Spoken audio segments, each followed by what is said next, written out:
Saudi अरब के 2 अरब dollars के बाद यूएई की जानिब से 1 अरब dollar State Bank of Pakistan में डिपॉजिट करवा दिए गए। इमारात ने 1 अरब डॉलर स्टेट बैंक के अकाउंट में डिपॉजिट जमा करवाया है। आईआईटी जो है वो अब दूसरे कंट्रीज में भी ओपन हो रहा है और यूएई में भी ओपन होने लगा। अभी आने वाले वक्त में आपको यूके, यूएई, इजिप्ट, सऊदी अरब, कतर, मलेशिया, थाईलैंड ये आपको मुल्क सुनने को मिलेंगे जहां पर आईआईटी के कैंपसेस खुलेंगे। इंतहाई अफसोसनाक, इंतहाई काबिल मजम्मत है कि इसराइल की गवर्नमेंट ने अक़वाम मुत्तहिदा में बाकायदा दरख्वास्त जमा कराई है कि पाकिस्तान में मुजाहिरीन पर जुल्म हो रहा है। देखिए, अगर आप हिस्ट्री में जाएं तो पहले भी तो दुनिया सारी पढ़ने के लिए इंडिया ही तो आती थी।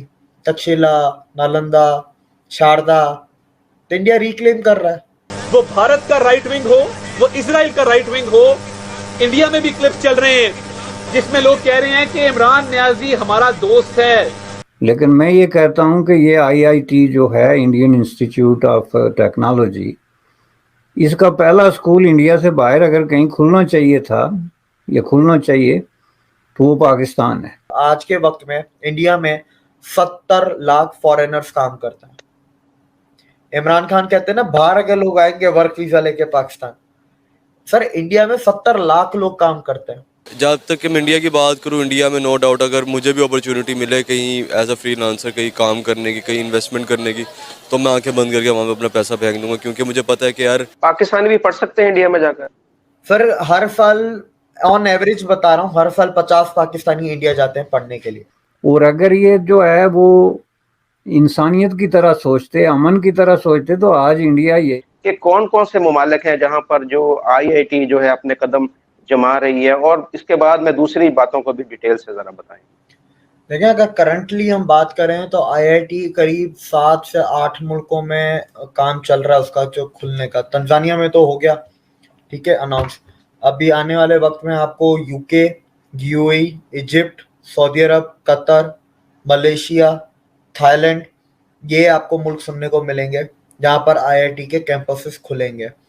और अगर इंडिया के आईआईएम की बात करें जो कि है इंडियन इंस्टीट्यूट ऑफ मैनेजमेंट, उसकी पहले से ही एक कैंपस उसका दुबई में ओपन है।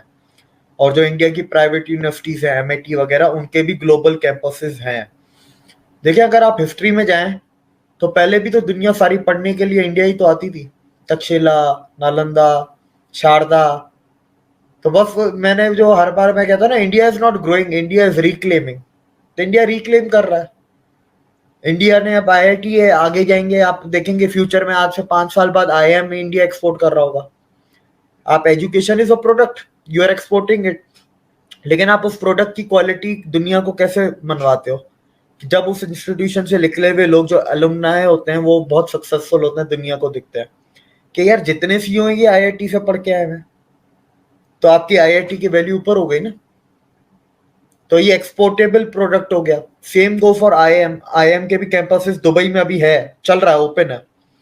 तो अब आहिस्ता आहिस्ता आप देखेंगे इंडिया में ऐसे नेशनल इंपॉर्टेंस के इंस्टीट्यूशंस बहुत हैं इंडिया में। इंडिया में जैसे इंजीनियरिंग से रिलेटेड ही 3, एक आईआईटी हो गया, एनआईटी है इनका, इसके बाद इनका आईआईटी है, फिर इनका एनआईडी है। आर्किटेक्चर में जाएंगे तो इनका एसपीए है, फूड टेक्नोलॉजी में जाएंगे तो एनआईएफटीईएमटी है, मेडिसिन में एम्स है इनका, फार्मेसी में नाइपर है, एनआईपीईआर। साइंसेस में जाएंगे जो रिसर्च वर्क होता है या जो साइंस की डिफरेंट फील्ड्स में आप रिसर्च करते हैं, उसके लिए इंडिया में इनका आईआईएसईआर है। तो इंडिया में ऐसे इंस्टीट्यूशंस इस लेवल के, इस क्वालिटी के बहुत हैं। आईआईटी पहला है, फ्यूचर में आप और भी जाते हुए देखेंगे।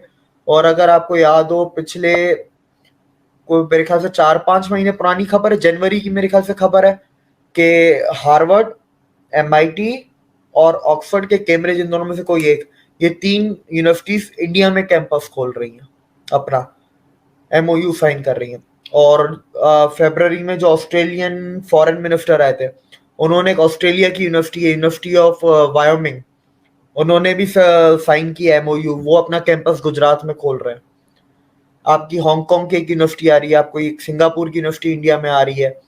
अभी कश्मीर ये G20 में जो एजुकेशन मीटिंग्स है उसमें बातचीत हुई है कि अमेरिकन यूनिवर्सिटीज और ये जो डेवलप कंट्रीज की जो इंस्टीट्यूशंस हैं ये इधर आने चाहिए। IIT जो है वो अब दूसरे कंट्रीज में भी ओपन हो रहा है और यूएई में भी ओपन होने लगा।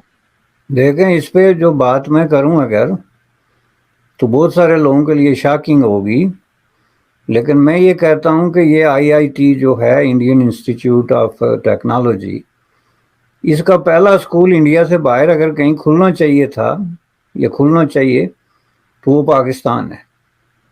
इसकी ब्रांच जो है वो लाहौर और कराची में खुलनी चाहिए थी।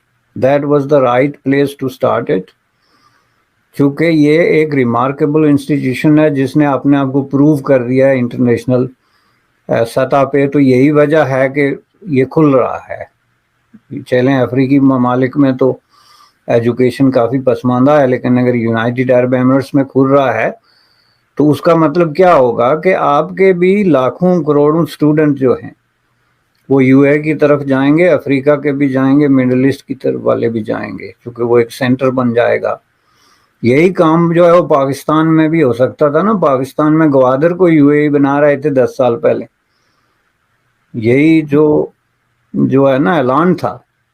तो 10 साल बाद जाके आप देखें ऐलान 3-4 पत्थर पड़े हुए हैं, 1-2 जनाब सीमेंट के बैग पड़े हुए हैं। गोस्ट टाउन है।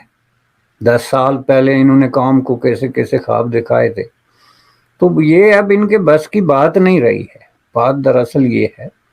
और अगर ये जो है वो इंसानियत की तरह सोचते, अमन की तरह सोचते, तो आज इंडिया यही इंस्टीट्यूशन लाहौर में खोलता, कराची में खोलता, जहाँ पाकिस्तान के लाखों गरीब और लोअर मिडिल क्लास और पॉवर्टी में इवन रहने वाले लोग, चूँकि इंडिया का जो इंस्टीट्यूट ऑफ हायर एजुकेशन ये टेक्नोलॉजी है वो इतना महंगा भी नहीं है कि आप जो है वो पाकिस्तान के लोग अपने मुल्क में उसको बर्दाश्त ना कर सकें।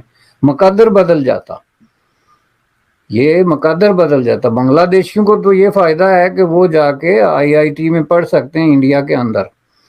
इंडिया और बांग्लादेश की इकोनॉमी में भी इतनी ज़्यादा डिस्पैरिटी नहीं। वही खर्चा वो दिल्ली में जो कर रहे हैं वही कलकत्ता में करके तो कर सकते हैं। लेकिन पाकिस्तानियों ने जो दीवार खड़ी की हुई है रास्ते में, जो जंगला लगाया हुआ है, जो कांटे उगाए हुए हैं, और डेली जो है मिलियंस ऑफ डॉलर खर्च करके तो उन कांटों की धारें जो है ना और खंजरों की वो तेज करते हैं। दोस्तों, मुझे उम्मीद है कि ये वीडियो आपको पसंद आया होगा। वीडियो पसंद है तो प्लीज़ हमारे YouTube चैनल को जरूर सब्सक्राइब कीजिए।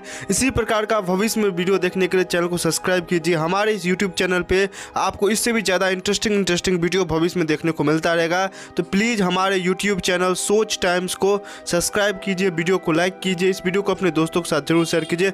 नमस्कार, फिर मिलेंगे अगले